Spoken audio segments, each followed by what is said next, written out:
भाकरोटा हादसे में एक बड़ा अपडेट आपको दे दें। हादसे में 2 और मरीजों की मौत हो गई है। यूसुफ और नरेश बाबू की मौत हुई है और अब तक 15 मरीजों की मौत हो चुकी है। तो भाकरोटा हादसे में यह बड़ा अपडेट आप तक पहुंचा दें। इस हादसे में अब 2 और मरीजों की मौत हुई है, यूसुफ और नरेश बाबू जिनकी मौत हुई है, और अब 15 मरीजों की मौत इस घटना में अब तक हो चुकी है।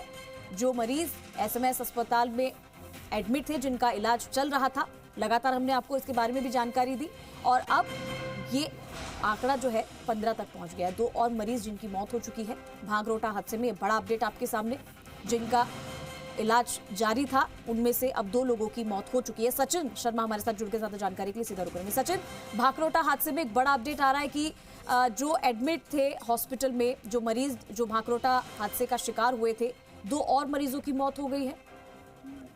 देखिए, 2 दिन से जो मौत का सिलसिला है वो थम गया था, लेकिन अब आज फिर दुखद खबर आ रही है कि एसएमएस अस्पताल में जिनका इलाज जारी था उनमें से 2 लोगों की जो मौत है उसकी खबर यहाँ पर आ रही है और कह सकते हैं कि बाकी लोगों का इलाज जो है वो यहाँ पर चल रहा है।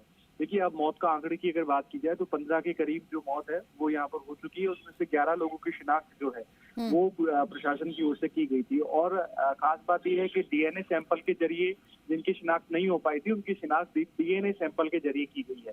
अब देखिए, मौत का आंकड़ा जो है वो लगातार बढ़ता जा रहा है, तो ये चिंताजनक स्थिति है। ये अस्पताल प्रशासन के लिए भी चिंताजनक हो सकता है और खास साथ साथ प्रशासन के लिए तो चिंताजनक है ही, क्योंकि जब जिस तरीके से भाकरोटा जो दुकानती का जो प्रकरण हुआ उसमें मौत का आंकड़ा जो है वो बढ़ता जा रहा है, तो अब कुल मरीजों की अगर संख्या की बात की जाए तो 20 के करीब आज सुबह का आंकड़ा था कि 20 के करीब जो मरीज है उनका इलाज एसएमएस अस्पताल में जारी है।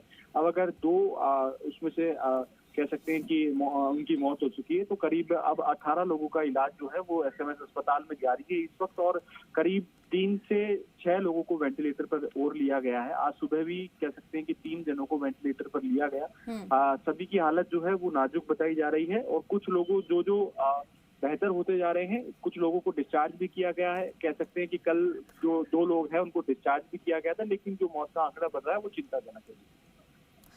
ठीक है सचिन, लेकिन जो अभी मरीज जो एडमिट है वहां पर, उनकी देखभाल कैसे की जा रही है? क्या कुछ कॉम्प्लिकेशंस आ रहे हैं?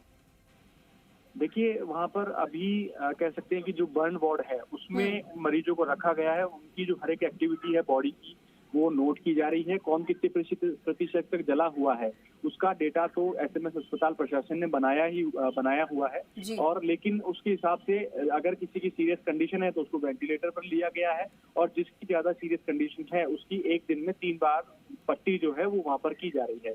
तो कह सकते हैं कि जो लगातार डॉक्टर्स हैं वो निगरानी बनाए हुए हैं पूरे प्रकरण को लेकर। पूरे निगरानी जो है वो उन्होंने बना रखी है, और कह सकते हैं कि जो सांसद है उन्होंने भी, जो हनुमान बेनीवाल है, उन्होंने भी कल 50 लाख रुपए की घोषणा की है सांसद कोष से, और आज कह सकते हैं ओटाराम देवासी जो कि राज्य मंत्री है, गोपालन राज्य मंत्री, उन्होंने भी 10 लाख की जो घोषणा है वो आज बर्न वार्ड के लिए की है।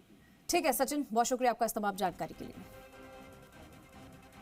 तो देखिए, अब तक 15 मरीजों की मौत हो चुकी है। एसएमएस से इस वक्त की बड़ी खबर।